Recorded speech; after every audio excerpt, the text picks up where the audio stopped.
Okay. Boker or Boker Tov and just Boker all at once.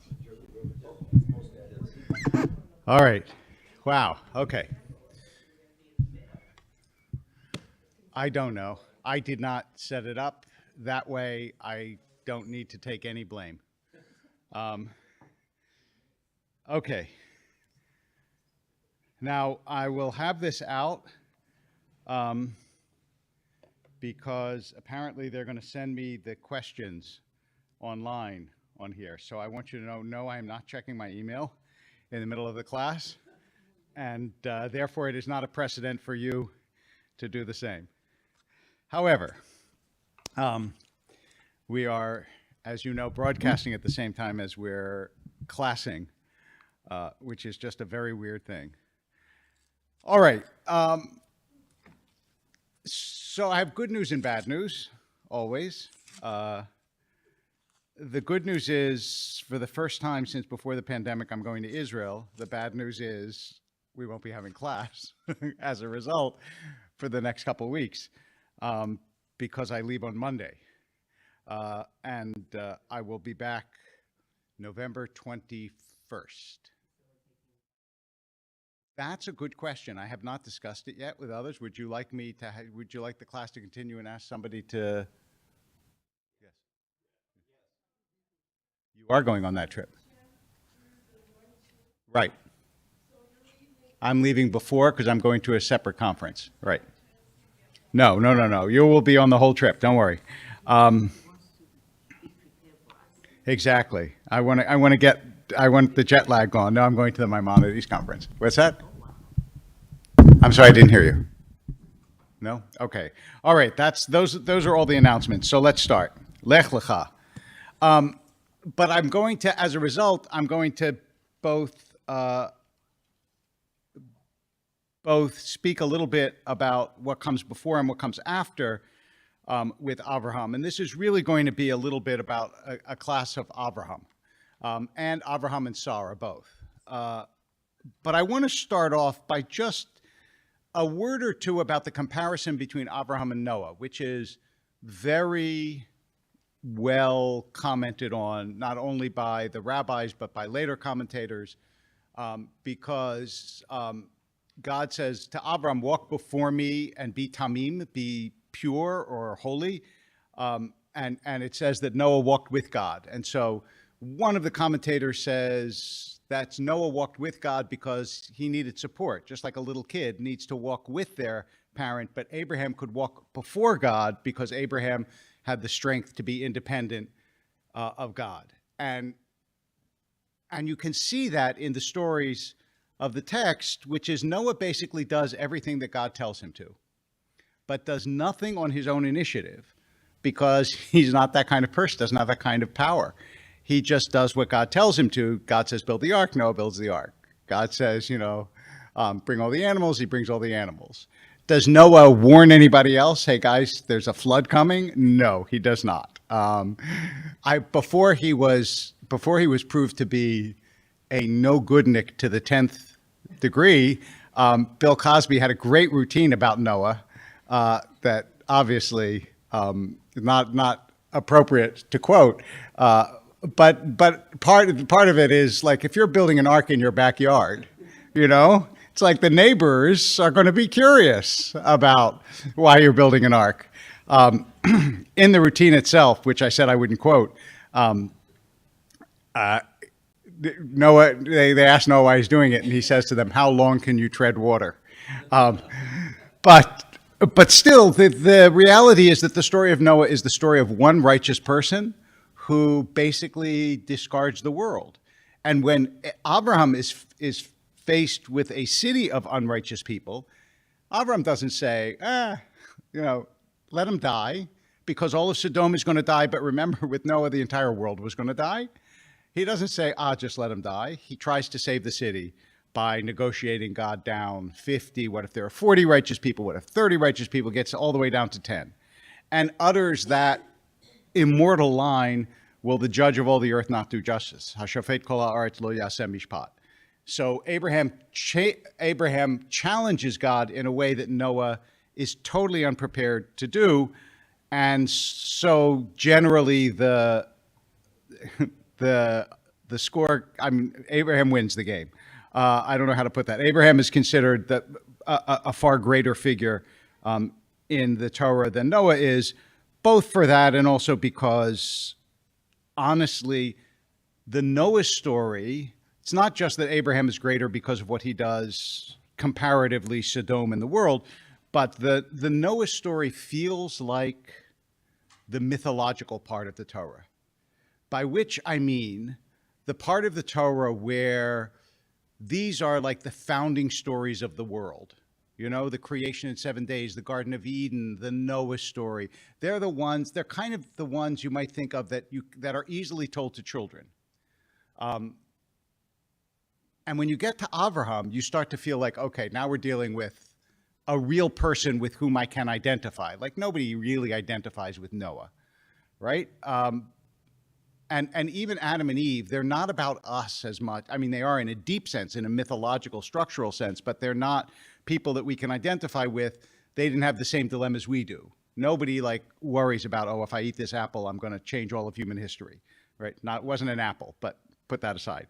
But Abraham's choices are real choices. Like, what do I do if my family is imperiled? How do I save them? What do I do if I have two children that are at odds with each other?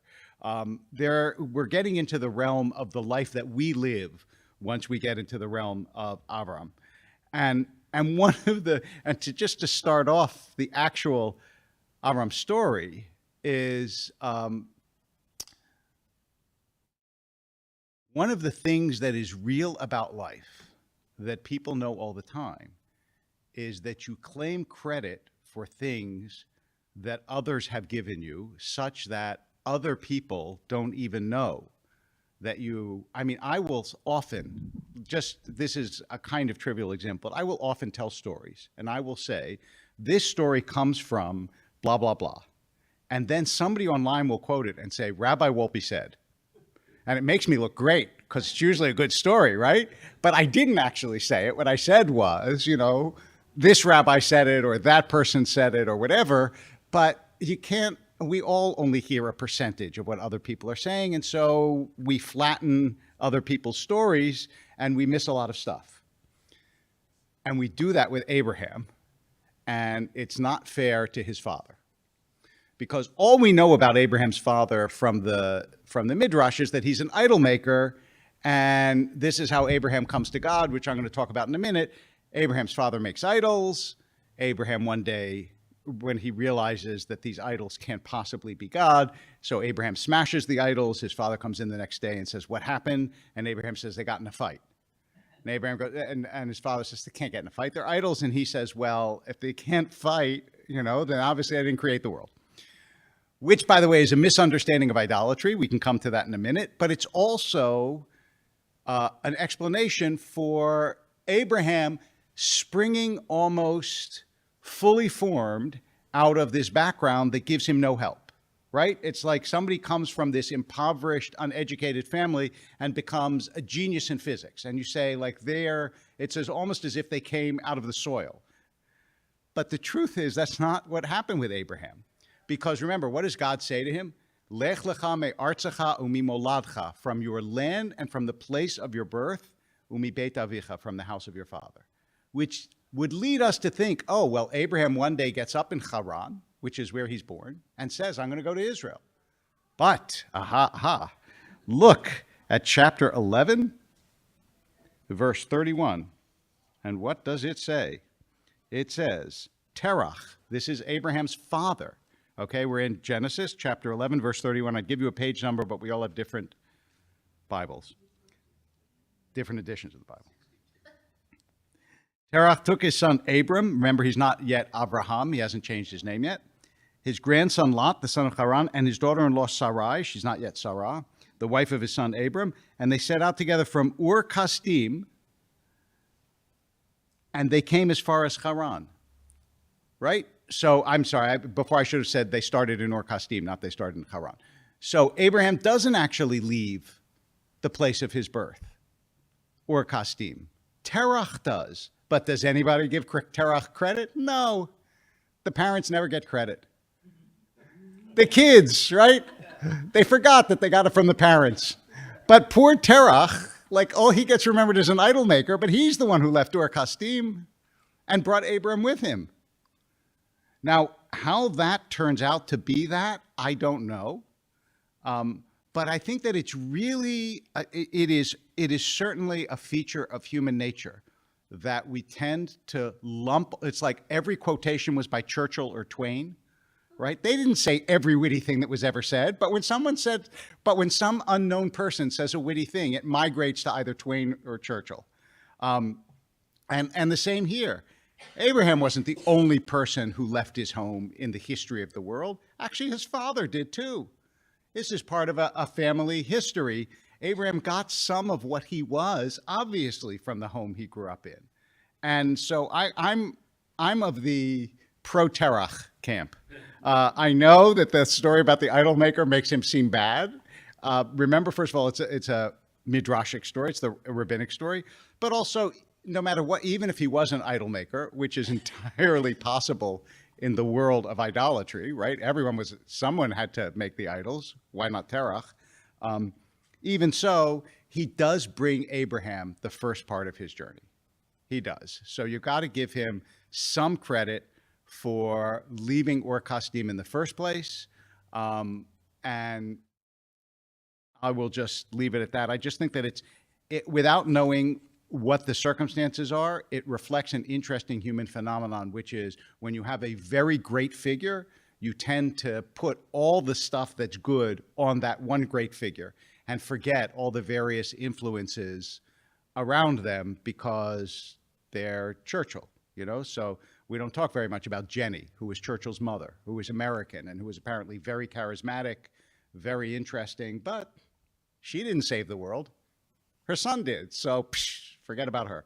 All right, let's move on. Now, but then all of a sudden, when you get, there's a lot in the Torah, and this is in a way parallel to creation. What happens at the beginning of creation? It says, God said, let there be light. Where did God come from? Doesn't say, we don't know. It's just like all of a sudden God appears. You couldn't do that in a novel, right? If you did it in a novel, you would know in a paragraph or two, they're going to have to explain who this person is. But this doesn't get explained here. And the same thing here. The Lord said to Abram, like out of nowhere. And we don't know why. And so the rabbis spend a lot of time trying to explain why Abram becomes Abraham, basically. Why does God choose Abraham when there's no indication that Abraham is special? In fact, quite the opposite. All it says, it even says that Terach took him. Remember from verse 31, Vayikach Terach. Like Terach grabbed Abraham, said, come on, we're going to Haran. Abraham doesn't come out looking, but I will say two things about this. One midrash that I've mentioned before, but I love it so much, and I love what Heschel said about it. Even though when people quote it, of course, they will say, I said it, but I want you to know Heschel said it first. But that's okay. If you forget Heschel and you say I said it, it's all right. Heschel won't mind. So the midrash is that Abraham, one which is a little bit less interesting, is Abraham thought the moon ruled the world at night, and then the moon goes down, and he says, oh, it's the sun, and then the moon comes back, and when it alternates, he says, hold it, there has to be something bigger than the sun and the moon, right? Which is just, it's a combination of intuition and logic that he uses. And it seems obvious, but of course in the ancient world, that's a leap that nobody could make, so it's remarkable. But in some ways, a more beautiful midrash is that in Midrash Rabbah, which is the big midrash on Genesis, it says that Abraham saw the world like a palace that was doleket. I'll come back to that word in a second. And he said, isn't anyone responsible for this palace? And God comes out of the sky and says, I'm responsible. And that was God's approaching Abraham was the answer to a question, which is, by the way, and you'll understand why Heschel quotes this midrash because Heschel's greatest English theological book, he wrote a lot of stuff, so you want to be careful is called God in Search of Man. Heschel's idea is the whole Torah is about God looking for us, not us looking for God. It's like God's trying to find us, and we have to ask the right question or be in the right place or be open-hearted enough so that God can actually find us. So the palace is Doleket. Heschel points out that Doleket can mean full of light or on fire. Because sometimes he says you come to God through beauty, and sometimes you come to God through pain. So either Abraham, or maybe Abraham did both, saw the world was this beautiful world, and as a result wanted to know it's such a beautiful world, there has to be a God. And sometimes you feel that, right? You look at the mountains, you look at the sea, you look at a hummingbird who keeps coming back to the front garden here. It's clearly a Jewish hummingbird, right across the street, and just sits there, which hummingbirds aren't supposed to do. And so, like, sometimes that can give you a sense of the divine, but also when you see terrible things, you say, where's God? So both of those are possibilities. The other characteristic of the Torah's choice of heroes, which wasn't true with Noah, but is true with the greatest heroes in the Torah, it's true with Moses, it's true with Abraham, and many others, is that they justify God's choice after the choice is made. That is, God sees them by potential. It's not because Abraham did anything so far that God said, oh, well, someone who can do X can clearly do Y, but because God sees the potential in Abraham, and then Abraham goes and lives a life that justifies it. Just like, this is what happens all the time, not exactly the same, but you get called into the principal's office and they say, you have such potential. Why do you keep messing up on your, sorry, maybe this is autobiographical. Why do you keep messing up on, I know this will surprise you, but I was always the kid who was getting in trouble for making jokes in class. Always, always, always. I know, that's shocking. But David, can't you just sit and listen?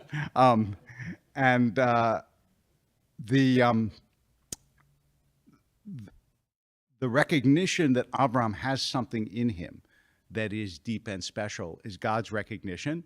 And then Abraham, having been chosen, has to live up to the chosen nature of his life, which is also, of course, a lesson, right? You know that when they did those studies, they were so interesting that the kids who they told the teacher were more gifted ended up doing better in the class. Because when you treat someone as though they're chosen, they rise to the occasion. But if you said these kids are not capable, so you're not gonna, which is an interesting, that's a separate subject. I'll leave it. I want to go off on a meritocracy rant, but I will leave it alone for the moment. And then, okay, so, and just one or two illustrations of the qualities that make Abraham Abraham. So Abraham leaves Haran and goes as God tells him to. By the way, I was at the GA, the General Assembly in Chicago, which is the big gathering of Jews. It's like the general Jewish conference, chaired by our own Julie Platt, so we should be very proud here at Sinai Temple. And I was sitting at a table with like 5 or 6 rabbis, a couple of them Chabad rabbis, and one of them mentioned Lech Lecha, and I said, I gotta ask you, I have never seen this commented on, but it seems to me so obvious, and I mention it every year. None of them had actually heard of it. I hope that somebody, because everything you say about the Bible, someone has said, right? But I've never seen someone say this, which is God says to Abraham, Lech Lecha, you go, singular, right? English doesn't have a singular and a plural, but Hebrew does. Lachem is plural, Lecha is singular. God says to him, Lech Lecha, you go, but he takes Sarah, which means that Sarah is part of him. And I just think that that's a beautiful very subtle, romantic, and all of them went, "Oh, no, I don't think I've ever." I said, "Well, like, help me see, because if we can't find it, then I'll say I said it." But what's going to happen, of course, is you're going to, and one of them said, Lyle Leibovitz. I don't know if he was very, he writes for Tablet and so on. He goes, "I know Sforno always ruins it." Sforno was a late commentator, and it's like every time, and what he was saying, which is true, is every time you think you come up with something new, you find it in one of the guys who lived hundreds of years ago. So I'm sure someone said it, but whoever did, I repeated it. And that same sort of sense of selflessness you find in chapter 13. So he goes to with his wife and all he possessed, together with Lot, right? Lot is his brother's son, okay? So it's his nephew. Abraham was very rich, and he proceeded, blah, blah, blah, blah, blah, blah, blah, blah, blah. Lot, who went with Abraham, I'm now in verse 5, also had flocks and herds and tents. So the land couldn't support them together, for their possessions were so great they couldn't remain together. Now, Abraham is the uncle and the richer one, okay? That's really important to know. In other words, Abraham outstatuses him in every way. Abraham is the elder partner. Abraham's also the one who took him along. So he took him along, he's richer, and he's older, and he's his uncle.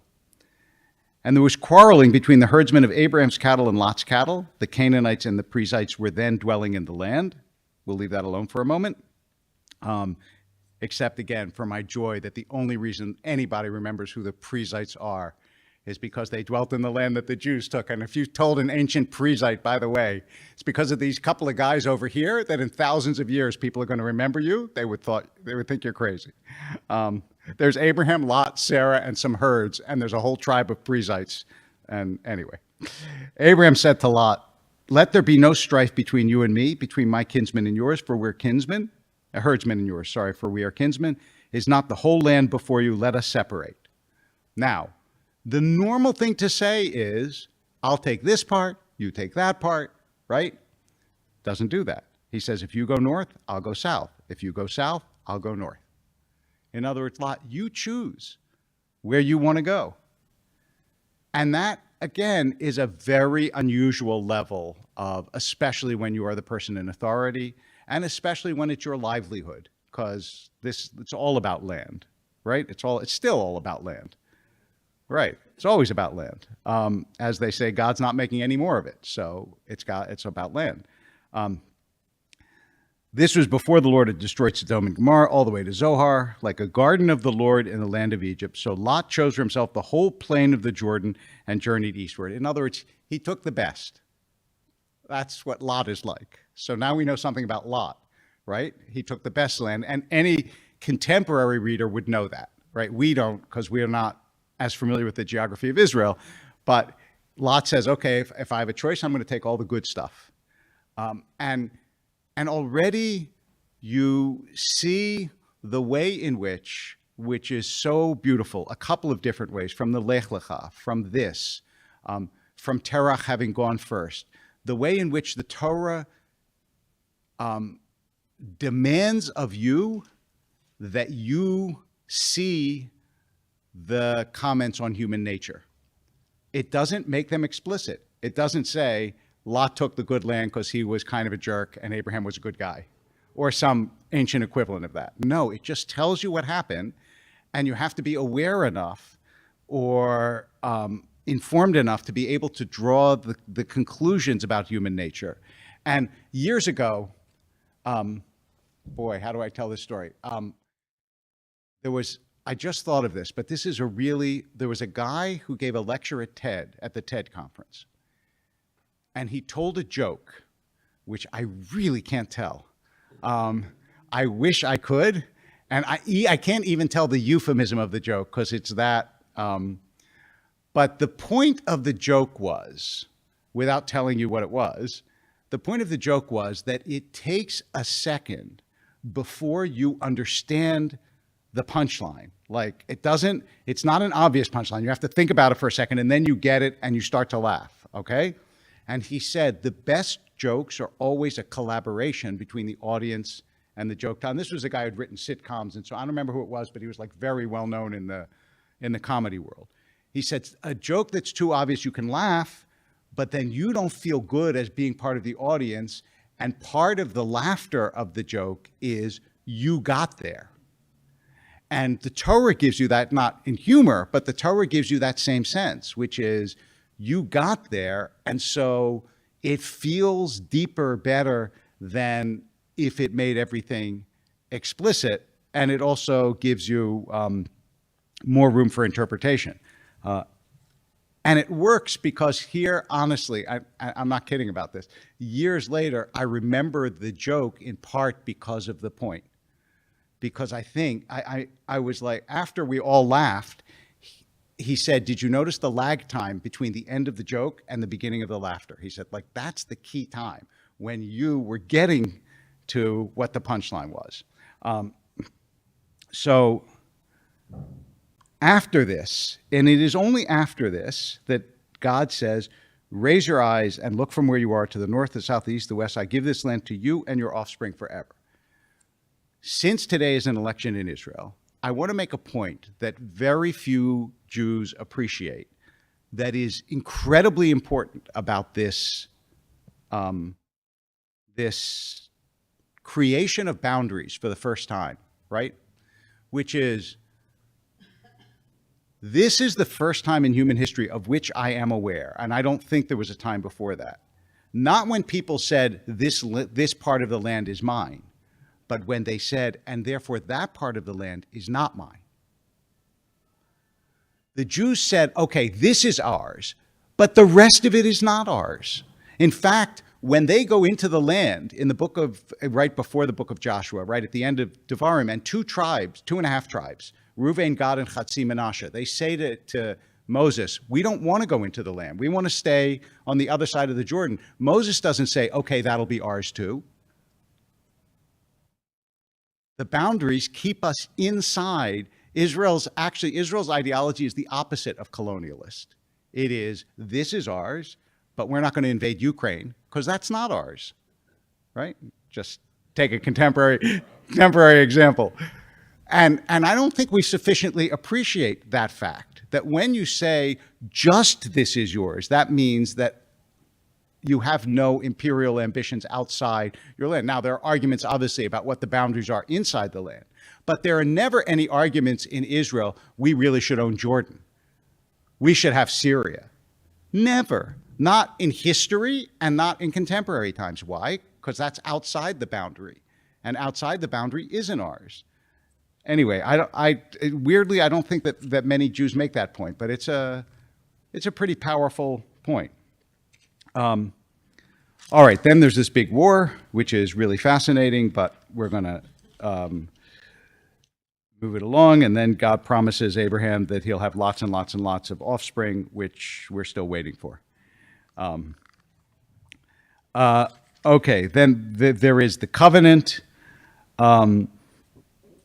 and the changing of the names from Avram to Abraham. I know we're going very quickly, but we're going to miss next week, and it's almost 9. I want to say something about Vayera, and then take questions and comments.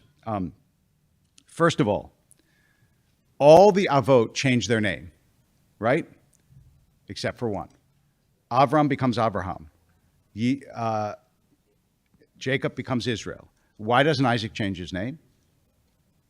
Because if you look at chapter 18, verse 15, Sarah laughed when she heard that she was going to have a kid in her 90s, right? Which was, in a way, kind of laughing at God's possibility of doing it. So God gets slightly annoyed. Not more than that, but slightly annoyed, right? And Sarah lied, saying, I did not laugh, for she was frightened. But God replied, what?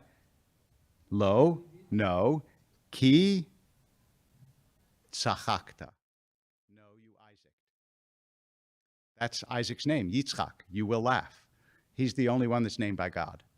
So there's no changing his name, right? Why would you change his name if he's named by God?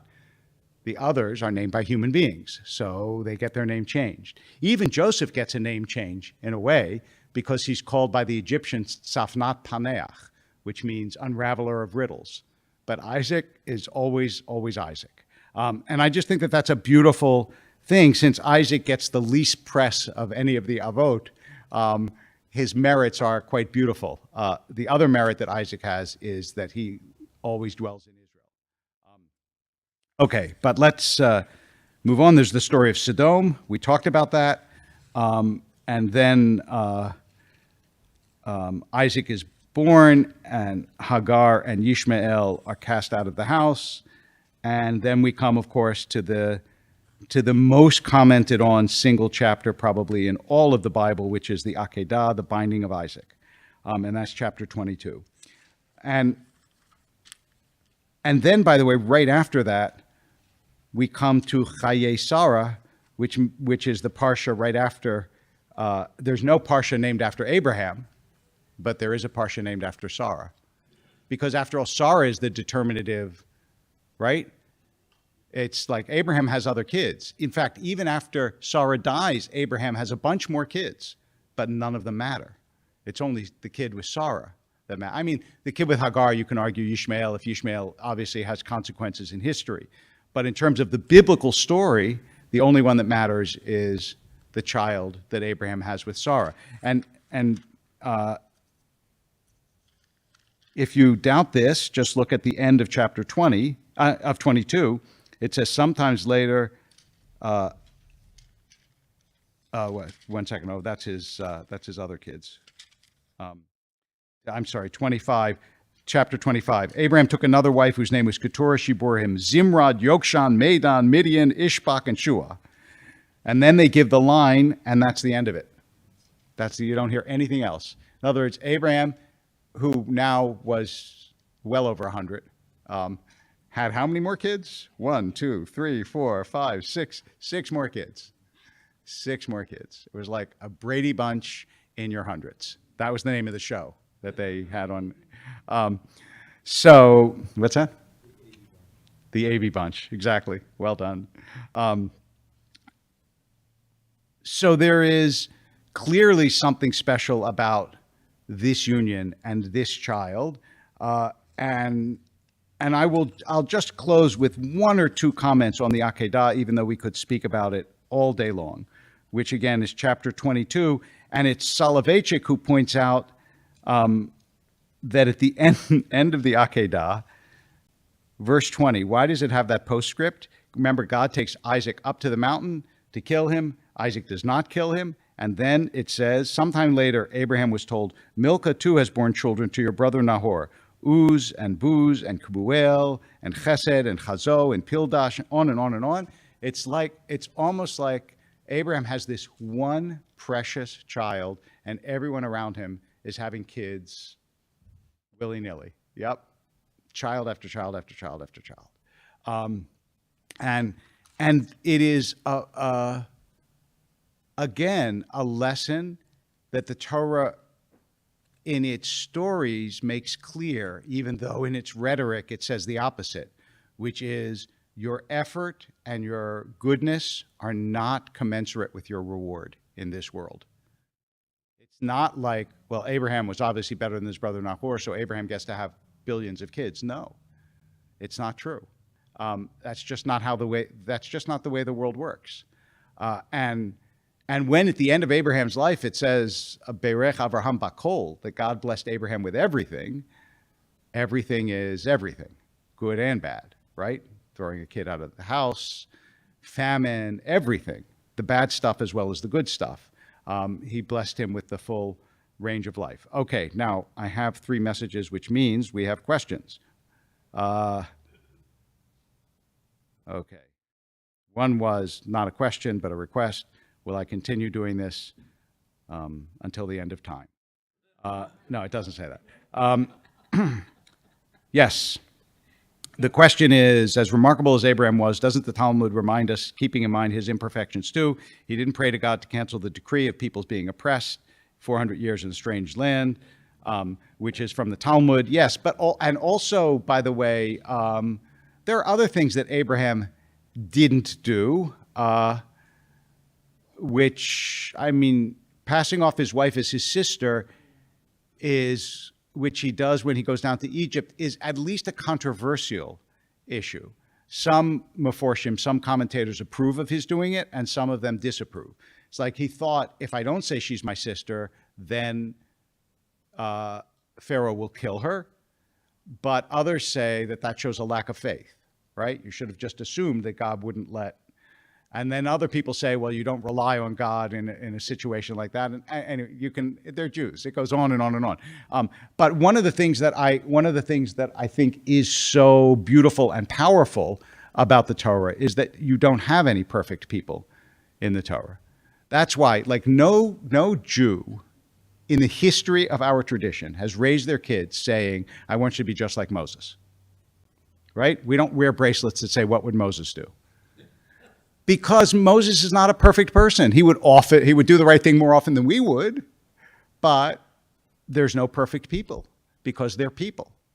And that is certainly true of Abraham and Sarah. Now, one of the things that you find, which is a phenomenon in Jewish history that we should be aware of, is sometimes the rabbis basically whitewash biblical characters. Like, I mean, even when they do the worst things, like David and Bathsheba, there are some rabbis who make it okay.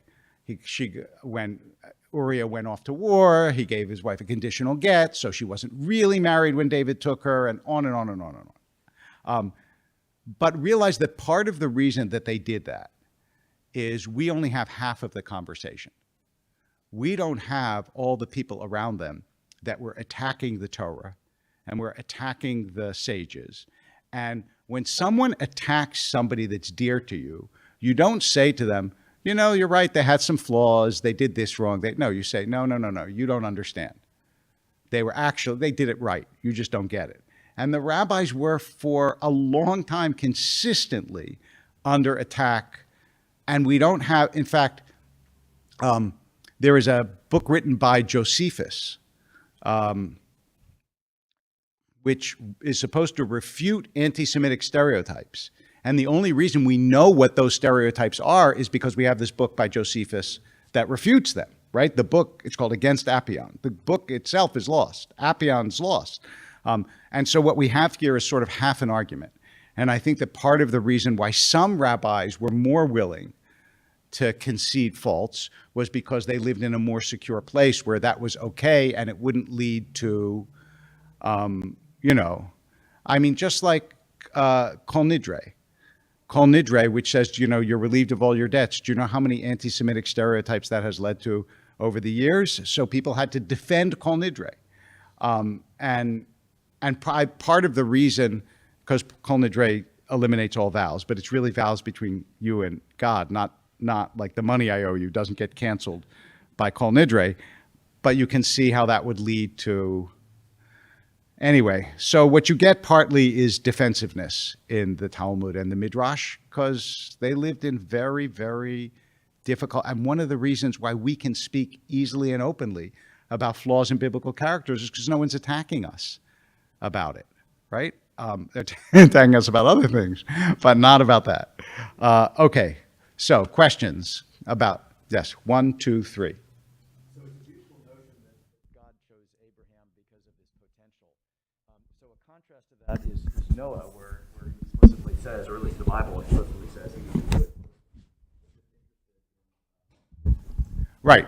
And it doesn't seem like there's any development.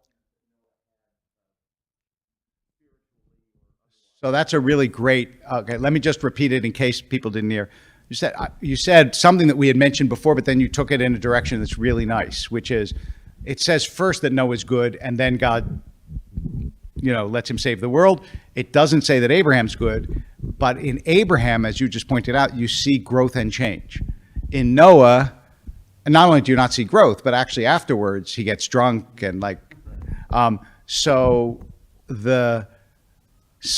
not going to do a whole spiel on this, and but someone has contrasted Greek heroes and Jewish heroes in that Greek heroes don't change. They're steady state. Odysseus is Odysseus at the beginning of the journey, at the end of the journey. He's the same person. He does increasingly interesting things, but his character doesn't change.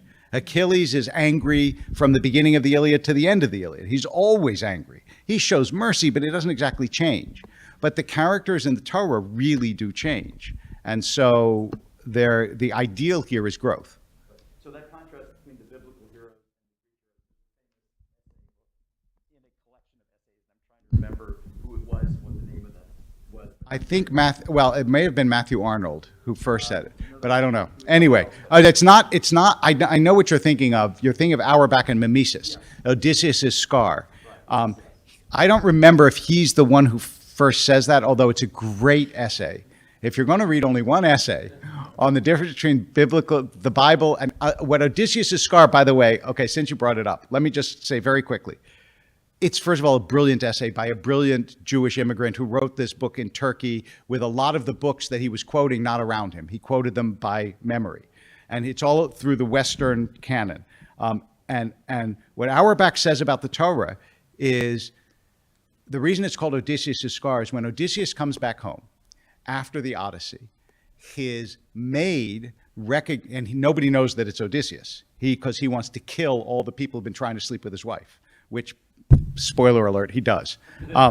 So no one knows that it's Odysseus except his old dog in the most moving scene in the whole Odyssey, who comes and realizes him, smells him, and then dies. Okay, and for some reason, the death of the dog is much more moving than the death of all the people who were trying to sleep with his wife. And then he takes a bath, and the maid, who was his childhood maid, sees the scar. And they describe the scar in the Odyssey. And Auerbach says, and yet you have in 20 verses this father taking his son up to kill him on a mountain. And it doesn't even say what they talked about in 3 days of walking. He said, because the Torah speaks in gaps. It doesn't think you have to be told every detail. And he says, and I believe he's right, it makes the narrative more powerful because in part that's why there's so much midrash, because it leaves you space to imagine what they talked about and so on. So it's a brilliant, brilliant essay if you want to. It's easily found. And if you can't find it, I can PDF it to you. There were 3. Oh, down a second. Yeah. Somewhere else, talking about boundaries. Yeah. Somewhere else in the Torah, it says, I give you the land of the Euphrates. Right. Can you contrast and try to square the round around the square? Where the different boundaries are? No. Yeah. Doesn't it say it's such a disputed exactly where all the boundaries are, and they're not. Well, they said Euphrates is one of them. The problem is that they're not consistent. I know. They're just that's not why I'm consistent. Confused. Exactly. So you got to ask, Hello. But Harold. I was wondering, Abraham is 75. Why is the year 75 when he begins? So ages in the Torah are very dicey, especially early on. They get more realistic in quotes later. They're first when they start off, they're very mythological. I mean, Methuselah lives 969 years, and then Abraham has a kid at 100. 70 is a significant figure. 40 is a significant figure. Obviously, 100 is a significant figure. But what exactly it means to say that Abraham was 75, I don't know, other than that he was of a great advanced age when all of this started. He wasn't a kid.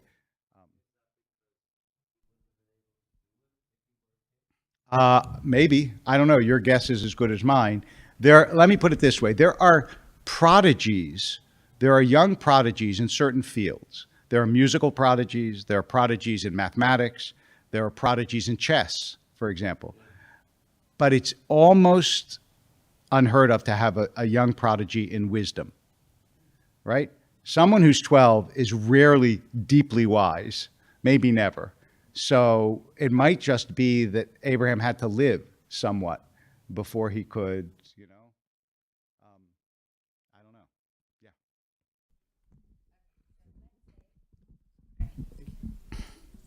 Let's say you had time to give a whole nother class, and the question that was being asked of you is, what do you like if you had to just take one message from Lech Lecha for you for your life? No, I was back in Lech Lecha. Oh, from Lech Lecha. From Lech Lecha. Let's. Oh, okay. Okay, I'll just be straight up. I'm teaching a class tomorrow night on Lech Lecha, and I really Okay. want to find a topic that really Oh. touches our hearts today. Like if you still look at it's so Right. chock full of stories that like what's like That's what a would great be question to end on. I would say, okay, I would tell you, but applicable to us, not just like biblical I would stories. tell, I think it is, I think it's a double lesson. So I'm going to cheat a little bit, but only a little bit, which is that Lech Lecha, all the Hasidic teachers say that it should be translated, go to you, which you can translate means just as much. In other words, you do an internal journey. And what I would say is that Lech Lecha in it has the two great journeys of human life, because yes, an internal journey, someone who doesn't do an internal journey in life is obviously, they don't grow, they don't change. But the explicit meaning of it is you actually have to leave your parents' house. So you have to journey not only inside, but also outside. That you actually have to see how people live who are not like you. You have to see how homes work that aren't like your home. All those kinds of things, or you'll be trapped in a bubble your whole life. How was Abraham able to see the world differently from anyone around him? It's because first, obviously, of what was going on inside him, but also because he got to see other people's lives and see what worked and what to him didn't work, which is a real gift. And we're lucky that we live in a world. This is one of the blessings of the world. Everybody says that the internet reinforces your bubble. And I suppose in some ways that's true. But if you want to, it also can expose you to arguments and ideas that you would never have known anything about. And so I think that that double journey is, in a way, what life is supposed to be about. And it says it at the very beginning of the Jewish mission. And the Jews who have wandered all over the world have, for all that's been awful in some ways, look how much we've taken from the world that has enriched Judaism. All you have to do is listen to the different ways people read Torah, right? It's just, we've taken so much from our wanderings to make Judaism richer and fuller, but it all had to be internalized. We had to do the double Lech Lecha in order to do it. All right, so thank you, and we will resume November 20, whatever day is Wednesday of that week, of the week. What's that? Thank you. Nesiato. Oh, it's the week. Oh, that week is Thanksgiving. So we will resume after Thanksgiving, right? We will give thanks, and then we'll have Torah. Unless you get a substitute. All right. Thank you very much. Sure.